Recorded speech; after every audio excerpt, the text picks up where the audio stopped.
नमस्कार, मैं हूं आपके साथ नम्रता शर्मा। बिहार विधानसभा चुनावों में एनडीए को जीत मिली। एनडीए से हमारा मतलब है कि जेडीयू और बीजेपी के साथ साथ तमाम और भी दल शामिल थे, लेकिन ये दो बड़ी पार्टियां थी।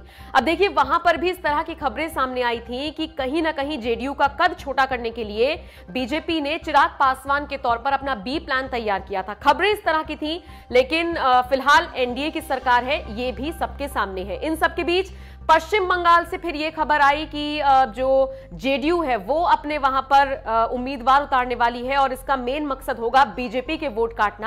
और इन सब के बीच अब जिस तरीके से अरुणाचल प्रदेश में जेडीयू के 7 विधायकों में से 6 बीजेपी में शामिल किए गए हैं, माना यह जा रहा है कि बीजेपी और जेडीयू में अंतर कलह है, मतलब कि उनके अंदर कोई ना कोई प्रॉब्लम सामने आ रही है दोनों पार्टीज के बीच में। और इसका फायदा अब कहीं ना कहीं आरजेडी उठाती हुई नजर आ रही है। और वो कैसे? बिहार में जगह जगह पर आरजेडी ने पोस्टर्स लगाए हैं। जहां पर आरजेडी का मुख्यालय है वहां पर भी पोस्टर्स लगाए गए हैं। और इन पोस्टर्स में क्या दिखाया गया है?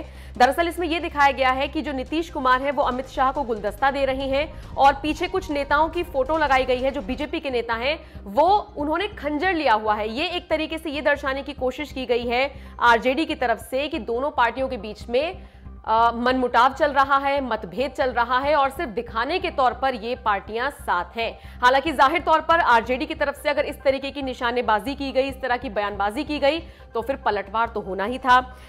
आरजेडी कार्यालय के बाहर जिस तरीके के पोस्टर लगाए गए हैं, इसको लेकर जो जेडीयू नेता हैं राजीव रंजन, उन्होंने पलटवार किया और ये कहा कि ये जो दिखाने की कोशिश की जा रही है कि हमारे बीच में मतभेद है, हम कंफ्यूज हैं, ऐसा कुछ नहीं है, बल्कि आरजेडी खुद कंफ्यूज है।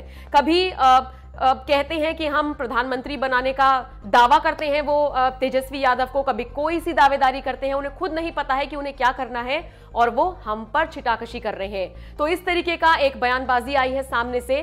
कुल मिलाकर अगर आप पूरा गठजोड़ देखेंगे, अगर आप पूरी इक्वेशन देखेंगे, तो कहीं ना कहीं ये जरूर समझ में आएगा कि आरजेडी फायदा उठाने की कोशिश कर रही है इस चीज का, जो भी तस्वीर निकलकर सामने आ रही है जेडीयू और बीजेपी की तरफ से। साफ तौर पर ये निकलकर तो सामने नहीं आया है, लेकिन दबी जुबान में इस तरह की खबरें जरूर है कि दोनों पार्टियों के बीच में कहीं ना कहीं किसी ना किसी बात को लेकर मनमुटाव जरूर है। इन सबका फायदा आरजेडी को आने वाले वक्त में होता है या नहीं, या फिर ये सिर्फ सियासी गलियारों में एक मुद्दा बनकर रह जाता है, अफवाहें बनकर रह जाती हैं, ये देखना बेहद दिलचस्प होगा। आप बताइए इस खबर को लेकर क्या सोचते हैं।